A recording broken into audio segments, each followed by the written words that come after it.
All right, so we're going to start this low flow in a child's pose. So you can take your knees approximately mat width distance apart, big toes towards each other. Your hips are just going to settle back as far as they're going to go. And you can walk your hands forward. Keep them about shoulder width distance apart. Just allow your head to rest on the floor. Now, if that causes you pain or if your head doesn't want to actually rest, make a pillow for yourself with your arms, or you could even stack your fists. Okay, if you're having a headache or something and getting your head below your hips doesn't feel good, you could also just rest your head in your hand. Okay, for me today, this feels good, so this is where I'm going to start. Okay, we're just going to take a couple of breaths here to bring us onto our mat and into our practice. While you're breathing, it might feel good to slowly roll your forehead back and forth across the floor, just massaging your third eye, your center of intuition and wisdom. You can tune into that as you move your body, being kind to yourself, nurturing yourself.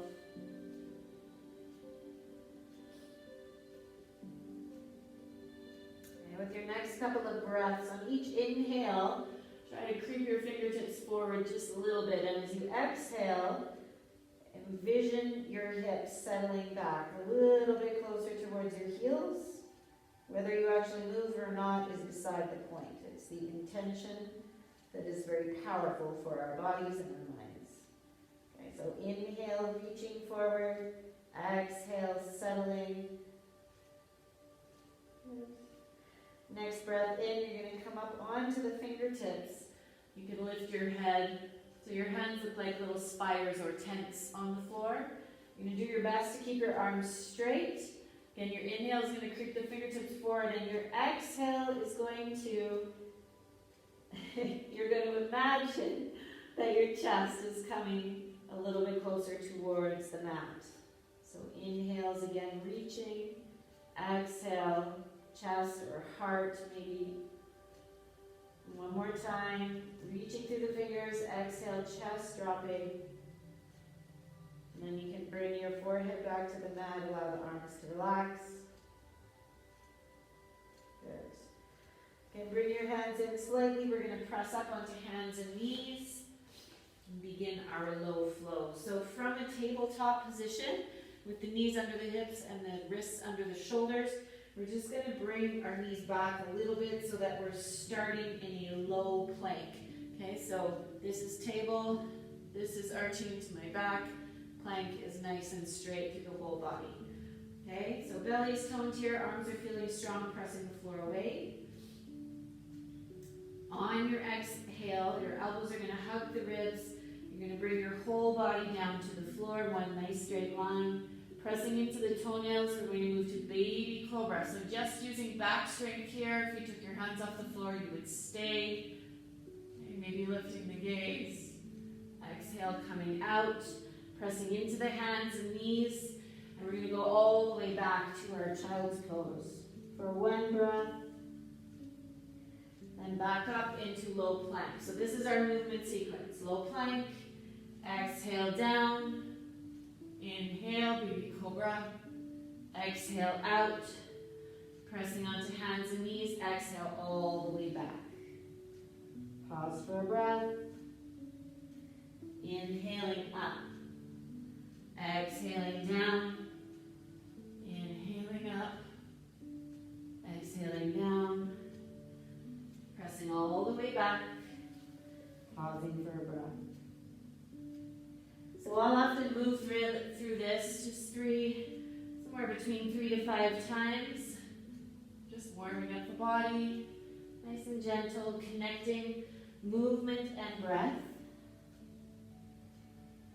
And then depending how vigorous I want to be, I might change it up. So I'm going to low plank to my belly, a little bit more pressure in the hands, pushes the body into cobra.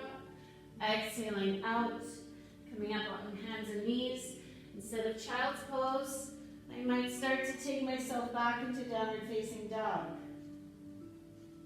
Instead of coming through into a low plank, I might choose a high plank, coming all the way to the belly for cobra.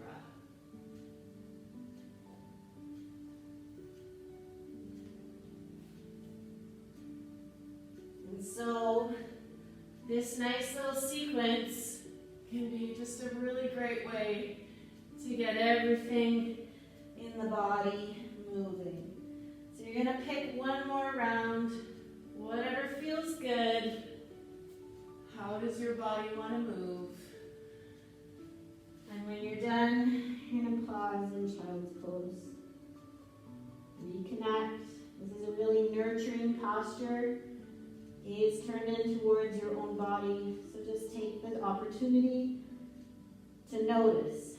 Notice your breath, notice your heart, notice how your body feels. And from here, we're going to come up again onto hands and knees.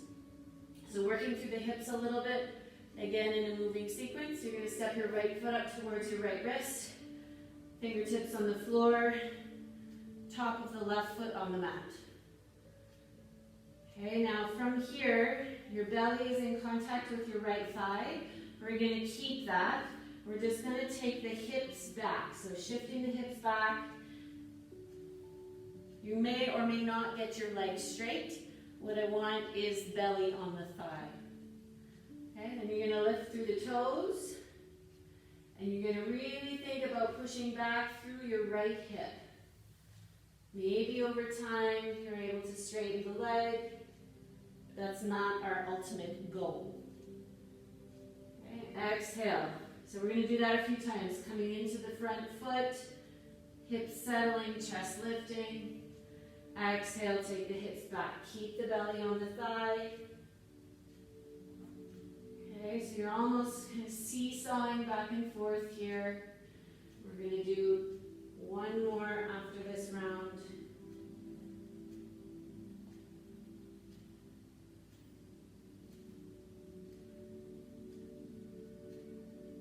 And bringing the weight back into the right foot. We're going to take both hands inside the right foot. You might need to walk it a little bit wider. And you're going to turn your right toes at about a 45-degree angle. As you exhale, you're going to allow your knee to drop off towards the right. Now, some of us, our knee won't go very far, and that's okay. Just pausing here with breath.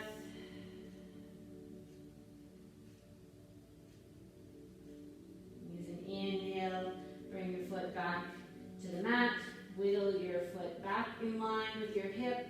Again, we're going to take the hips back. This time we're going to leave the toes on the floor. So belly is in contact with the thigh, but toes stay on the mat.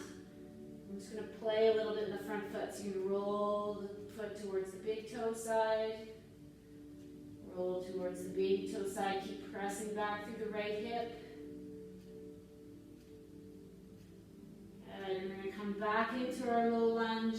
This time we're going to reach up through the fingertips.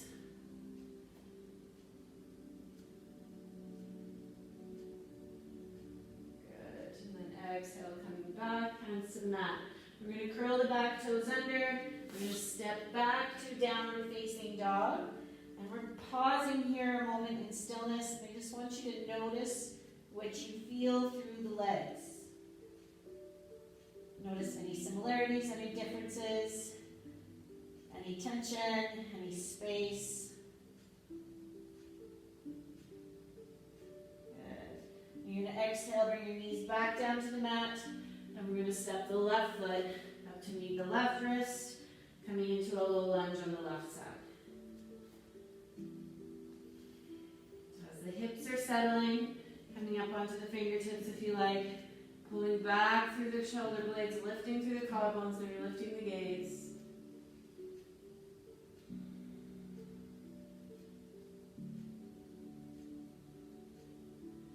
And then again, we're going to keep the belly on the thigh, lift the toes, and take the hips back.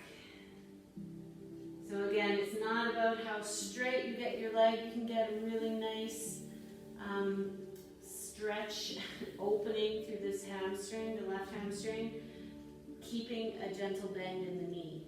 Okay, we don't need to push ourselves to pain. Flexibility comes over time, so just be patient. And we're going to begin that seesawing motion, so dropping into the lunge, lifting through the chest, and then keeping belly on the thigh, exhaling, going back.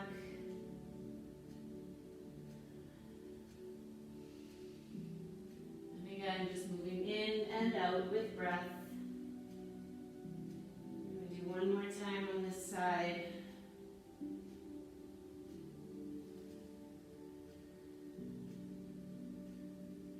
I lied, I'm going to do one more time because I don't want to lift my hands up. So again, you can just be playful and go do what feels right. Good. So now we'll come back into that left foot, both hands planting inside the left. We're going to walk it a little bit wider. Turn your toes at about a 45-degree angle. Just allow the knee to drop. And this is usually a space where we notice differences from one side of the body to the other.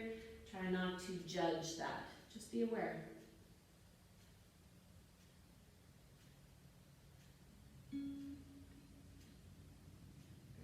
Inhale, coming back to center.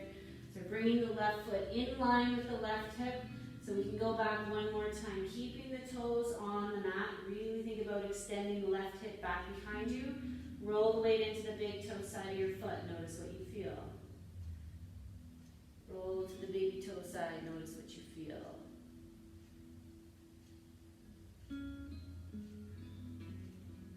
Good. Coming back into the hands, curl the back toes under. We're going to step back again into our downward facing dog to observe, just to notice what we feel.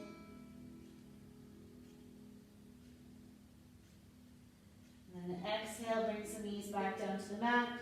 We're going to take the knees about as wide as the mat again, big toes touch. Send the hips back as far as they'll go. Walk the hands forward, rest your head.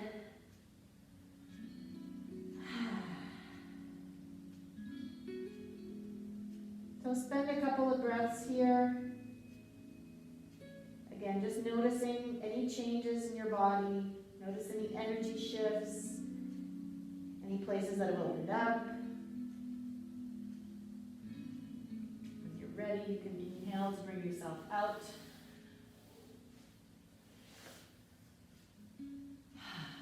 So a nice, gentle movement that you can intensify or keep pretty easy based on how you're feeling and what you need.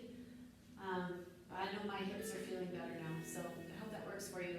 One suggestion would be to take a few minutes at the end of this, no matter how long you have, and enjoy a Shavasana. Even if it's only for a few seconds, lay down, relax completely so you can absorb all the good things that you just